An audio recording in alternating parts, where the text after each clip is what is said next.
एक भरोसा था कि मैं जो ईमानदारी से नौकरी लगा हूं वो भला कैसे निरस्त हो सकती है या भला वो क्यों निरस्त होगी। हम इंसान नहीं है, हम जानवर को पर भी दया आ जाती है किसी को, हम पर दया नहीं आ रही। हम रो रहे हैं 2 दिन से, किसी ने खाना नहीं खाया, पेपर लीक हुआ मान लो आप लोग तो 2021 में ही रद्द कर देते ना। 5 साल बाद में हमें ट्रेनिंग में क्यों रगड़ा? हमारे नजारों को खड़ी करके गोली मार दो तुम लोग किताब बोल रहे हैं आगे थानेदार। तुम थानेदार थे ना पहले, पुलिस महकमे को बर्बाद कर देंगे भर्ती थानेदार। भाई तुम्हारा पुलिस महकमा इतना अच्छा है क्या? इसमें तो 1 रुपए का तुम लोग इधर उधर नहीं करते। तो 3 बच्ची हैं, तो मेरी एक ही लड़की है ना लगी है। अब इसकी उम्र होगी तो यही से कोई घर पे थोड़ी बिठा के रख देंगे भाई, घर पे बिठा के, इनकी भी तो जिंदगी है ना कोई। आपके दो बच्ची आती है और एक छोटा बच्चा है। एक छोटा बच्चा है, नहीं वो भी छोटी है, वो छोटी है, एक ही बच्ची तैयारी कर रही है। हम सरकार से यही प्रार्थना करते हैं बच्चे का साथ दे। वो एक भरोसा था कि मैं जो ईमानदारी से नौकरी लगा हूं वो भला कैसे निरस्त हो सकती है या भला वो क्यों निरस्त होगी। एसआई भर्ती 2021 जो निरस्त हुई है, अब अभ्यर्थियों का दर्द निकल करके आया है।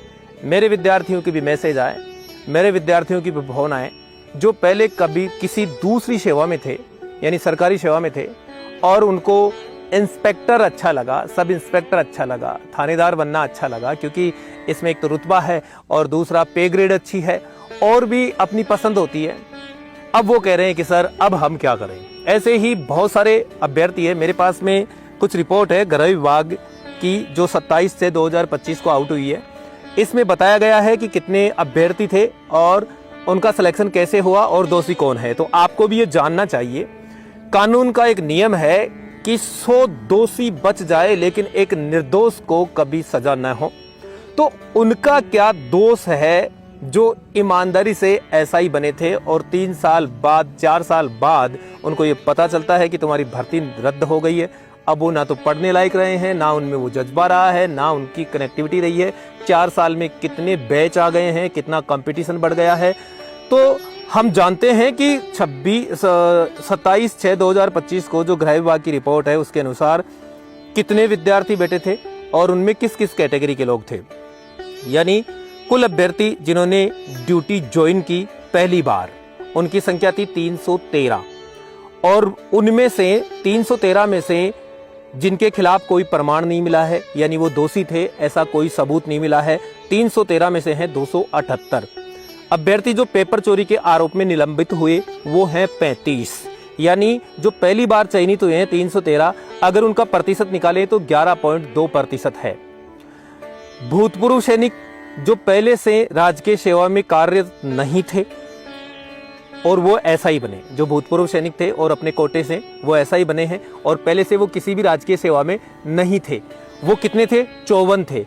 और उसमें से जिनके खिलाफ कोई प्रमाण नहीं मिला यानी भूतपूर्व सैनिक जो 54 अभ्यर्थी थे उनमें से 48 ऐसे हैं जिनके खिलाफ कोई भी सबूत नहीं मिला है और 6 अभ्यर्थी ऐसे हैं जिनके ऊपर पेपर चोरी का आरोप लगा है और वो निलंबित हुए हैं। यानी इसका प्रतिशत भी निकाले तो 11.6% होता है। पहले जो राज्य सेवाओं में स्थायी कर्मचारी थे यानी जिन्होंने स्थायी ड्यूटी ज्वाइन भी कर ली थी और वो स्थायी हो चुके थे, वो कितने अभ्यर्थी थे? वो थे 190 अभ्यर्थी और 190 अभ्यर्थियों में यानी 190 अभ्यर्थी ऐसे थे जो राजकीय सेवा में थे। कोई शिक्षक था, कोई पटवारी था, कोई और था और वो परमानेंट यानी स्थायी हो चुके थे। यानी 190 में से 182 लोग ऐसे हैं जिनके खिलाफ कोई प्रमाण नहीं प्राप्त हुआ। केवल 8 लोग ऐसे हैं जो पेपर चोरी आरोप में निलंबित हुए हैं, यानी इनका प्रतिशत निकाले तो 4.2% है। राज्य सेवा में अस्थायी कर्मी जो छोड़ करके एसआई बने यानी जो अस्थायी थे यानी उनका 2 साल पूरा नहीं हुआ था, वो थे 218। उनमें से 214 के खिलाफ कोई प्रमाण, कोई सबूत नहीं मिला, पेपर चोरी में वो पाए नहीं गए। केवल 8 लोग थे इनमें से, यानी 190 जो लोग थे जो राजकीय सेवा में अस्थायी कर्मचारी थे उन्होंने छोड़ करके उनमें से 8 लोग हैं जो पेपर चोरी आरोप में निलंबित हुए हैं। यानी इसका प्रतिशत निकालते हैं तो 4.2% होता है। राज्य सेवा में अस्थायी कर्मी जो नौकरी को छोड़ करके यानी उनका 2 साल पूरा नहीं हुआ था, वो अस्थायी रूप से थे और वो एसआई बने, उनकी संख्या थी 218 और उनमें से 214 के खिलाफ कोई सबूत नहीं मिला है। सिर्फ 4 लोग हैं जो पेपर चोरी आरोप में निलंबित हो चुके हैं। इसका प्रतिशत होता है 1.8 भूतपूर्व सैनिक जो पहले से राज्य सेवा में कार्यरत थे, यानी किसी राज्य सेवा में थे वो अपने कोटे से, और फिर उन्होंने एसआई की परीक्षा दी। कितने लोग थे? 39 लोग थे। उनमें से किसी भी अभ्यर्थी के खिलाफ कोई प्रमाण नहीं मिला, यानी 39 के 39 लोगों के खिलाफ कोई भी सबूत नहीं मिला कि वो पेपर चोरी में लिप्त थे, यानी इनका प्रतिशत होता है 0%। केंद्र सरकार की सेवाओं में थे कई लोग, और अन्य राज्यों की सेवाओं में भी कार्यरत थे। उनकी संख्या थी 24, यानी वो केंद्र सरकार या राज्य सरकार की सेवाओं में थे, और वो 24 लोग थे। उनके भी किसी के भी खिलाफ पेपर चोरी का आरोप नहीं लगा या साबित नहीं हो पाया, 0%। टोटल 838 लोग थे, जिनमें से 785 लोग ऐसे हैं जिनके खिलाफ कोई प्रमाण नहीं मिला कि ये पेपर चोरी में लिप्त थे। केवल 53 लोगों के ऊपर पेपर चोरी का आरोप लगा, वो निलंबित हुए हैं, और इसका प्रतिशत रहता है 6.3, यानी 6.3% लोगों की वजह से बाकी सभी लोगों को ये सजा झेलनी पड़ रही है। यानी 838 में से 785 लोग ऐसे हैं जिन्होंने अपनी ईमानदारी से इस परीक्षा को पास किया, जो अपनी ईमानदारी से थानेदार जैसे पवित्र जॉब को चुना। लेकिन उनके साथ में क्या हुआ? आज उनके परिवार पे क्या बीत रही है, आज उनके खुद के ऊपर क्या बीत रही है, ये कोई नहीं सोच पा रहा है। नेताओं में भर्ती रद्द कराने की होड़ लगी, और सोशल मीडिया पर आपने देखा होगा कि किस तरह से एक दूसरे के ऊपर 100-100, 200-200 करोड़ के आरोप लगा रहे थे। शायद फिर किसी ने समझाया होगा कि भाई दोनों फंसोगे या सारे फंसोगे, क्या मतलब है? फिर कहते हैं हम दोस्त हो जाते हैं। मैं कहीं यहाँ पर किसी जातिवादी या किसी पार्टी या किसी नेता के ऊपर आरोप नहीं लगा रहा हूँ, यानी पर्सनल आरोप नहीं लगा रहा हूँ, लेकिन हम सब जानते हैं, क्योंकि हमें बरगला लिया जाता है, हमें ये बता दिया जाता है कि ये कांग्रेस की गलती है या ये बीजेपी की गलती है, कांग्रेस ने भर्ती क्यों करवाई, बीजेपी ने अभी तक निरस्त क्यों नहीं की। लेकिन आप सोचिए उस माँ पे क्या बीत रही होगी जिसने नरेगा में काम करके, जिसने कहीं मजदूरी करके, आज पता है आपको, जैसे गोपालपुरा की बात करें, वहाँ पे रहना कितना महंगा है, खाना कितना महंगा है, कोचिंग्स की फीस कितनी। एक अभ्यर्थी को 1, 2, 3 साल तक उसके घर वाले बेचारे पैसे दे दे करके पढ़ाते हैं, वो जैसे तैसे उसमें सेलेक्ट होता है, घर में खुशी का माहौल हो जाता है, घर में मिठाइयाँ बांट दी जाती है, चारों तरफ लोग प्रशंसा करते हैं उसकी।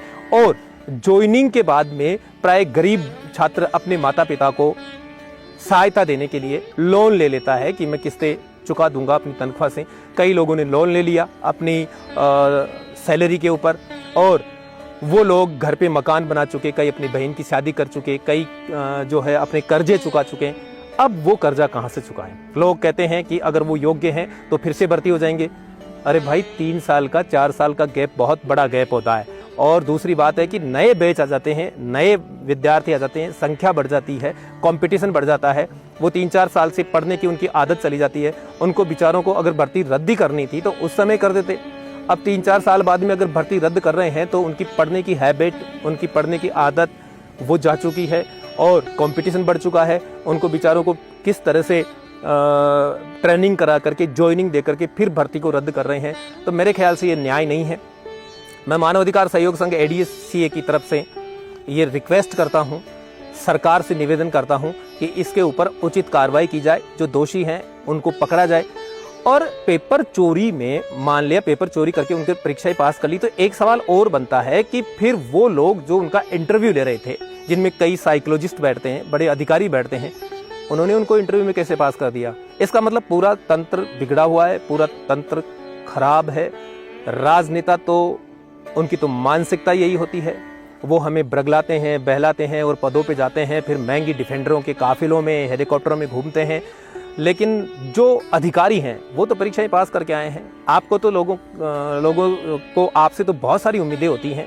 आप तो कभी ऐसे ही कंपटीशन में बैठे होंगे, आपने तो ऐसा किया होगा, आपने कैसे इंटरव्यू पास कर दिया? और फिर अगर आप पेपर चोरी कर करके जो ऐसा ही बने हैं, अगर आप उनको पकड़ चुके हैं, वैसे 53 लोगों को पकड़ लिया है अब तक, लेकिन अगर आप फिर से नहीं पकड़ पा रहे हैं तो फिर आपकी इतनी इंटेलिजेंस, इतनी बड़ी बड़ी संस्थाएं, इतनी बड़ी बड़ी, वो किस काम की है? न्याय कीजिए साहब, न्याय कीजिए। पार्टी पॉलिटिक्स में मत बटिए, जातिवाद में मत बटिए। भर्ती रद्द हुई है, कोई बात नहीं, लेकिन ये जो 785 अभ्यर्थी है, इनका क्या? इनको न्याय मिलना चाहिए। इनको कहीं ना कहीं और किसी तरीके से नौकरी मिलनी चाहिए, या फिर दूसरा तरीका, और उच्च न्यायालय में उनको जाना चाहिए। सरकार से विनती है, संबंधित अधिकारियों से विनती है, सभी सामाजिक संगठनों से विनती है और विद्यार्थी संगठनों से विनती है कि आज जो पुलिस विभाग में रह करके सेवा करना चाहते थे, आज उनके घरों में चूल्हे नहीं जल रहे, आज वो विद्यार्थी अपने आप को ठगा सा महसूस कर रहे हैं। गलती किसकी है? सरकार की है कि उसने पेपर चोरी होने दिया। गलती किसकी है? पेपर चोर गिरोह की है जिसने पेपर चोरी की। तो फिर सजा इन मेहनती बच्चों को क्यों? सजा उन माँ बापों को क्यों जो अपनी महंगी कमाई से इनकी परीक्षाओं को पास कराने के लिए कोचिंग्स का खर्चा वहन करते थे। दोस्तों, आप सोचिए और आप कमेंट करके बताइए कि ये भर्ती सही है, रद्द होना सही है या गलत है। सरकार को क्या अल्टरनेट निकालना चाहिए। मैं सुरेश शर्मा नांगललाडी, मानवाधिकार सहयोग संघ ADCA, सोशल मीडिया प्रदेश प्रभारी। जय हिंद, जय भारत, धन्यवाद।